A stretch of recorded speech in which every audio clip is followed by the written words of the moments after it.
This video is brought to you by Water Removal Services. We are experts in mold detection, remediation, and removal. In this video, we are going to give you an overview of the mold removal process. In addition, I am in the basement of a house that we are currently completing a mold remediation job and will illustrate some of the concepts I will discuss. The background is a poly sheeting that is part of a containment strategy so we do not spread the mold to non-affected areas.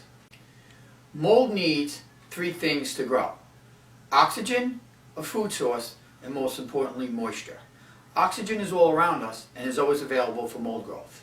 A food source for a mold spore is any organic material it lands on and absorbs. Food sources include sheetrock, latex paint, dust particles, wood, and paper. Moisture is the third and most critical component for mold to grow. It can come from any water source.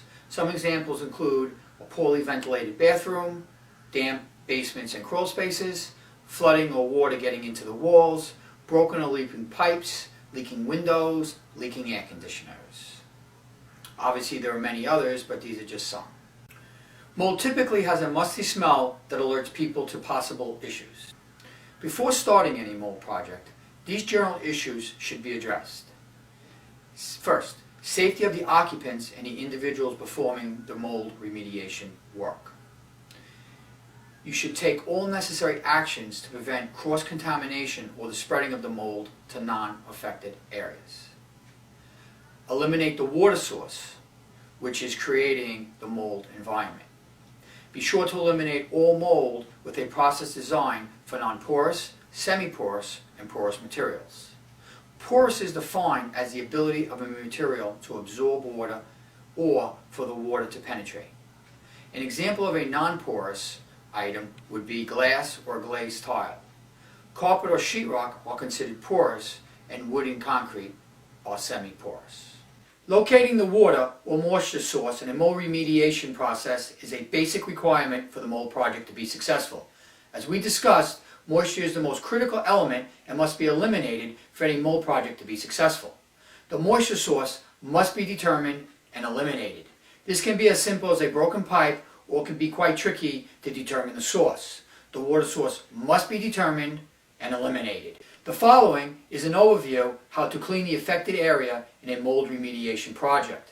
Generally, the affected area should be vacuumed with a specialized HEPA filter vacuum. Any equipment used must be thoroughly cleaned to prevent cross-contamination. Non-porous surfaces should be cleaned to remove the mold and can be reused. Semi-porous materials can often be cleaned and reused. Two examples are wood and concrete. More porous materials, such as drywall or carpet, are hardly ever salvageable once they have been contaminated.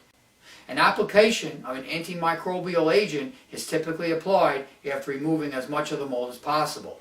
An antimicrobial agent is a fancy name for an agent that is capable of killing mold. The chemistry of these agents has advanced and they are quite effective and safe when used appropriately. I am now going to illustrate the concepts I have described on a project we are currently working on. Behind this poly sheeting is a bathroom located in a basement. The basement had a musty odor. During the high humidity period in the summer, the odor was so strong the entire basement had an odor that made it uncomfortable to be down there. Here is a picture of the bathroom when we first encountered it. Okay, so it's a typical finished bathroom. That's the light there, it's a little glaring. Okay, so it has a very big odor. In terms of appearance, there's not too much going on, but we do see what appears to be some growth. We'll know more after testing. Through a combination of sampling procedures, confirm the presence of mold. Locating the moisture source, then eliminating it, is an absolute necessity for a mold remediation project to be successful. The origin of the water was a vent for the dryer. It was not venting outside, but the moisture was venting into the walls. The moisture was contained in the insulation as well as the sheetrock. The dryer was in the next room and the moisture made it behind the walls in the bathroom. My best guess is this problem was going on for an extended period which contained the elements for mold to grow: oxygen, sheetrock and latex paint, the food source, and moisture, the most critical element that led to the mold growth that probably took months and even years to develop. Here is the picture after the remediation. As we discussed, the moisture got into the insulation and sheetrock and was a perfect place for the mold to grow. The insulation and sheetrock had to be removed. Again, the sheetrock cannot be saved and has to be removed along with the insulation.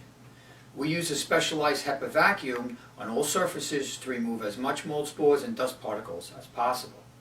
All non-porous materials were cleaned and can be reused. We applied an antimicrobial agent on the remaining items in the bathroom.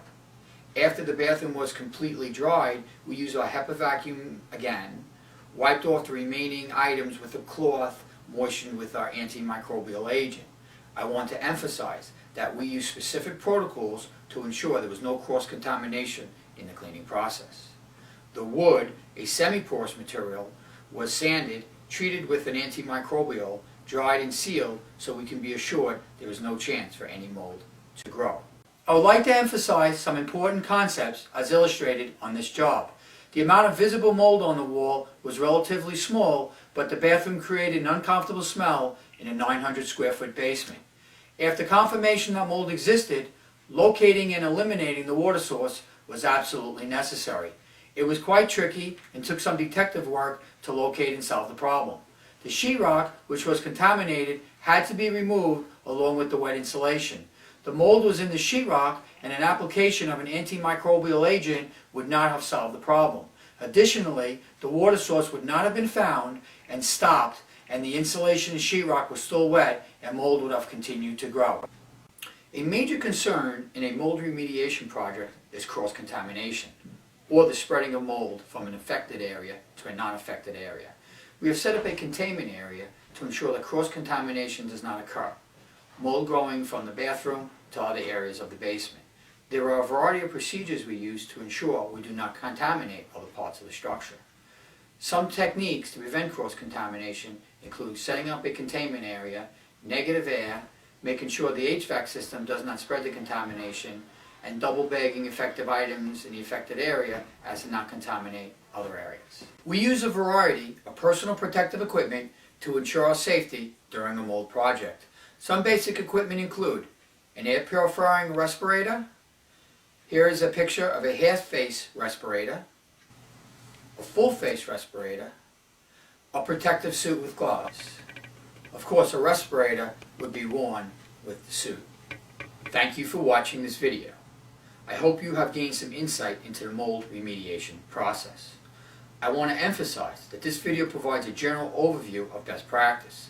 Every situation is different, and professional judgment can influence specific decisions that are made on a particular job.